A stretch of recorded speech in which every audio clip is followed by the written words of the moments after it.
What up everybody, Colton Core back with another video, and this one is going to be my PS5 review, or kind of my initial review of the console.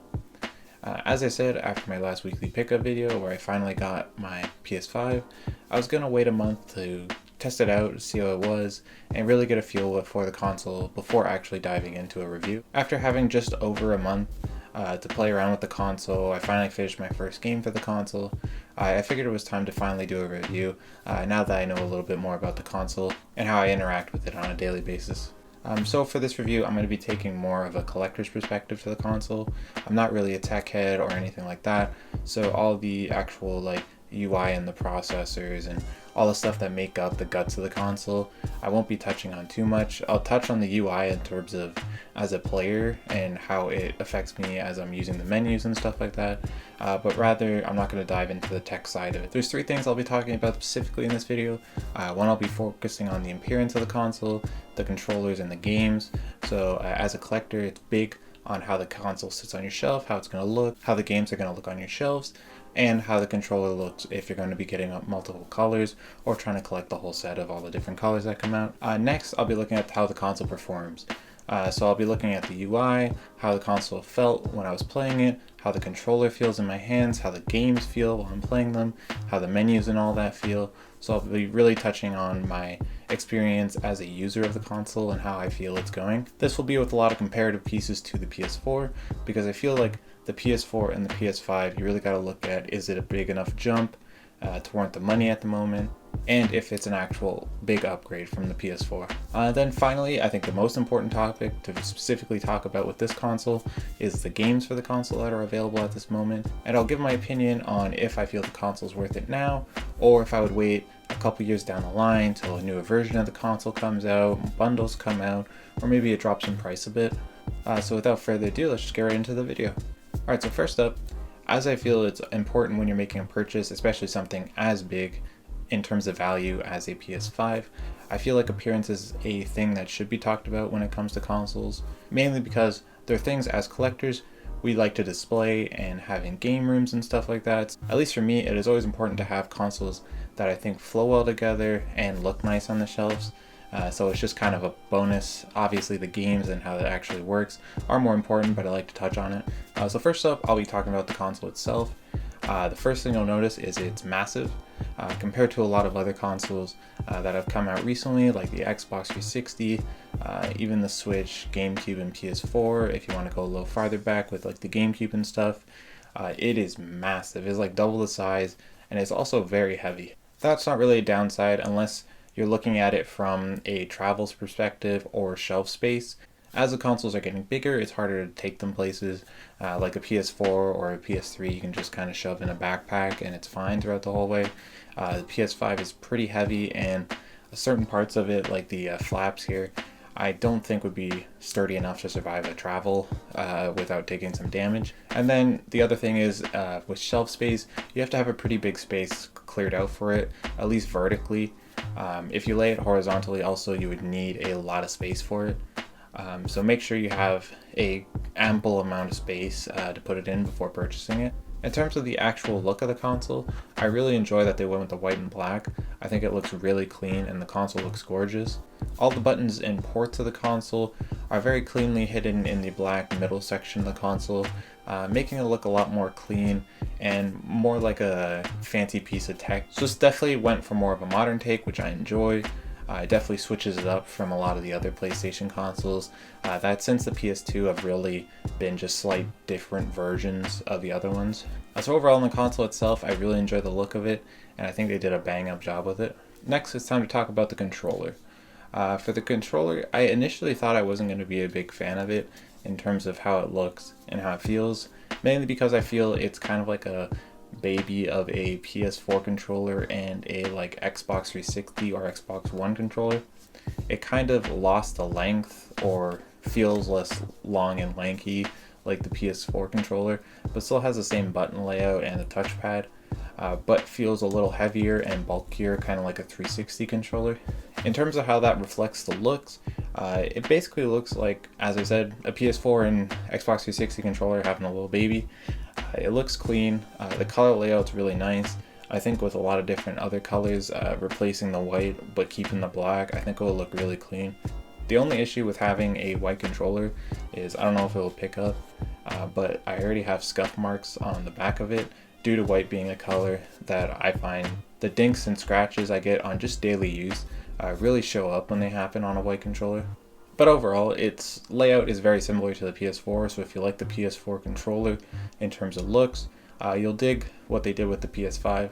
I'm happy with the controller, it's solid, and I think a bunch of different colors with this color layout will look really clean. Now next up is the cases.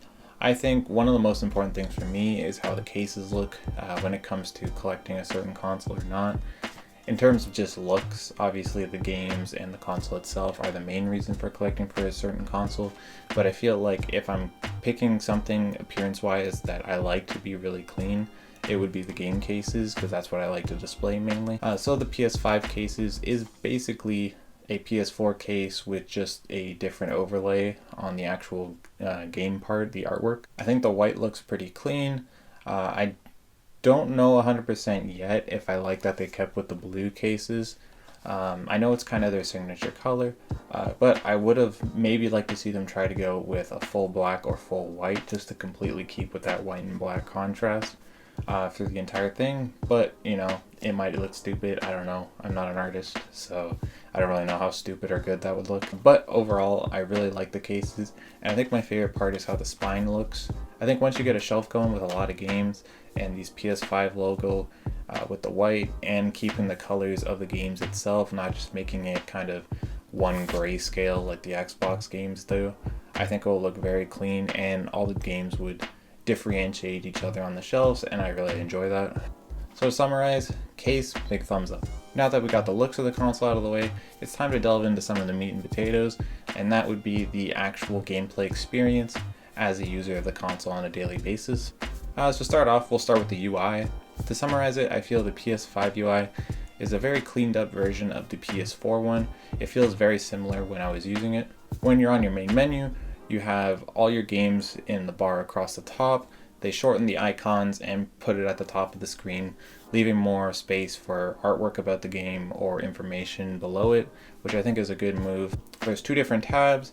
There's your game section and your video and kind of media section of the console, which kind of separates the apps and media of both things into different categories, kind of keep it cleaner and less things on your bar.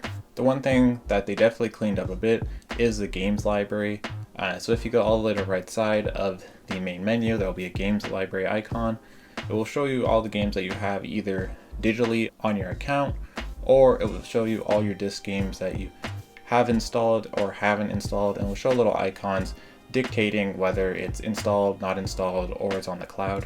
The main difference between this and the PS4 version is one, with the more powerful system, it doesn't lag as much as you're going through the icons, and it feels a lot smoother. And also they kind of cleaned it up, and it's really cool seeing all your games laid out like that.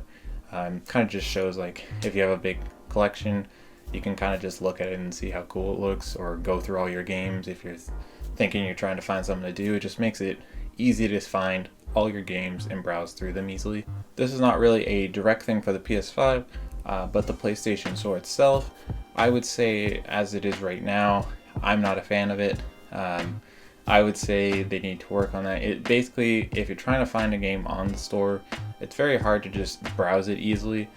The search bar is definitely the best thing about the store, because browsing it, in contrast to things like Steam, it is not easy to browse certain types of games or games that came out at a certain time or popular games.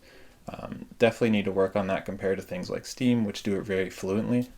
The other thing they changed up is the submenus. So previously you would hold the button on the PS4 and it would bring up that submenu where you can access your devices and a bunch of different other options with sound and stuff.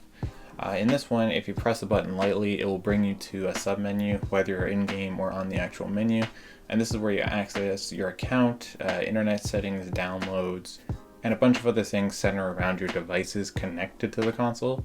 And that also allows you to customize what exactly you want on the bar, making it easy to access certain functions that you really want to access quickly. Like if you're listening to music, you can add that to a function on the bar to make it easier to cycle through your songs. Overall, this submenu worked really well for me. I find using it a lot to check my trophy progress, or just look at stuff on my account, or to see how my downloads are going. The one thing I did run into while playing games on the console, I don't know if it was really a issue with the games or the console itself, is when I'm playing up here in my room, I have really spotty Wi-Fi. So basically it constantly dips and comes in occasionally. So I found when I access the menus, when I was having spotty issues like that, my console would freeze up for upwards to like 30 seconds and then slowly give me access to it again. Again, I don't know if this is an internet issue, a PlayStation issue, or something to do with the games. I also had issues while playing Assassin's Creed with constant freezing. It would just be light freezes and then the game would start continuing. Again, I don't know if that's an issue with the Assassin's Creed itself or the console, so that's just something to keep an eye out for. The one tiny thing that I really enjoyed about the new consoles, and hopefully they continue to work on it in terms of adding more things to it, is they finally updated the trophies, adding a little icon that'll just show you, it kind of gives you a ranking based on how many trophies you have in your trophy level. So my account, I have a silver one, so it just adds more ways to customize your profile or kind of show off a bit with your trophies. And I think later down the line I would like to see them implement something like your rarest trophies, your top trophies, have like a little trophy showcase of some of your favorite trophies, and really start to add more customization to your profile, similar to stuff like Steam. Overall, my take on the actual user experience of the console, I think it's very good. I think there's some stuff to be worked on in terms of like the actual PlayStation Store, the trophies, and maybe adding more customization options in terms of themes and the actual profiles. Other than that, I had a really good experience playing my game, and on a day-to-day basis, I've noticed little issues going through the menus and actually using the console besides my slight treason while playing Assassin's Creed. Next, I want to touch on the controller from a bit from a user standpoint, just on its functionality and how well I feel it is. Overall, I feel like the controller is decent. Initially, I didn't think I was going to like it, as I said previously, but it started to grow on me as I started playing Assassin's Creed more. The weight of it is definitely good. I used the adaptive triggers, I'm pretty sure they're called, for a bit with the bow mechanics in Assassin's Creed. It's definitely unique, but especially with like the stronger bows and stuff like that, constantly pressing it and stuff like that, your finger starts to get a little sore. But it's an interesting feature and it's something unique added to a controller, so I kind of dig it. I do like that they kept a touchpad. I know some people weren't really a fan of it, but I find for certain games just having the big button to just easily press, and the certain games utilize it pretty decently for menus and stuff. I really enjoy it. It's really the same layout and functionality of a PS4 controller, just a bit bulkier, feels a little different in your hands, and with the adaptive triggers kind of changing it up a bit. So overall, I really enjoyed the controller, and again, can't wait for different colors to come out for this. Not that I don't mind the white, but I think other colors will look really clean on this. And finally, I'm going to touch on probably the most damning thing about the console right now, and that is the games. It's not that the games that are currently out for it are particularly bad. Right now, basically, you can just play most of the sports games that are currently out, COD games, a lot of your PlayStation library previously. So basically what I'm saying is the PS5 is basically a zooped up PS4 at the moment in terms of game selection. The really only difference being, I'm pretty sure Sackboy and the new Miles Morales Spider-Man are exclusive for the console. Don't hold me to that, but I'm pretty sure it is. To me, this feels a lot like when the PS3 initially came out, where there was like this big year period where there was absolutely nothing for the console besides the initial release.